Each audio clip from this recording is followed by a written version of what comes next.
Il y a effectivement une information qui vient de tomber et qui est très importante et qui peut s'avérer déterminante dans la poursuite de cette crise, qui est la défection du général Mangou, qui était le chef d'état-major, qui avait réitéré à de nombreuses reprises sa loyauté envers Gbagbo et qui vient de faire défection. On sait qu'il est depuis hier soir réfugié à l'ambassade d'Afrique du Sud à Abidjan, ce qui signifie d'ailleurs que l'Afrique du Sud a dû sans doute jouer un rôle dans cette défection, alors qu'elle était pendant très longtemps un pays qui avait longtemps soutenu Laurent Gbagbo.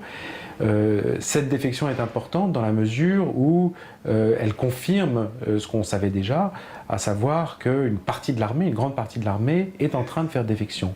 Et c'est d'ailleurs sans doute ce qui explique cette avancée rapide des forces nouvelles vers Abidjan. Gbagbo, donc de plus en plus, ne contrôle plus qu'Abidjan et sa région immédiate.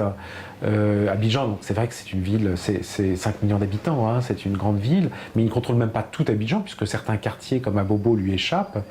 On sait que les forces nouvelles, d'ailleurs, ont des hommes sur place, et d'ailleurs les forces loyales à Gbagbo ne rentrent plus dans certains quartiers. Donc effectivement, il est de plus en plus acculé. Là, à nouveau, Guillaume Soro et le Premier ministre Ouattara, et qui est le chef des forces, l'ancien chef des forces nouvelles, lui a lancé un nouvel ultimatum en disant qu'il n'avait plus que quelques heures pour se décider de quitter le pouvoir ou subir les conséquences de son obstination. Et on sent bien qu'il y a de fortes tensions à la tête autour de Gbagbo. D'un côté, ceux qui sont prêts à se battre jusqu'au bout, et clairement parmi ces gens-là, on trouve sa femme, son épouse, Simone Gbagbo, pour qui ce combat n'est pas seulement le combat entre deux hommes, mais c'est un combat entre le bien et le mal. Elle compare souvent Alassane Ouattara à la figure du diable, et de l'autre, ceux qui, sentant les événements se précipiter, seraient partisans d'une solution négociée et peut-être d'un départ négocié de Laurent Gbagbo.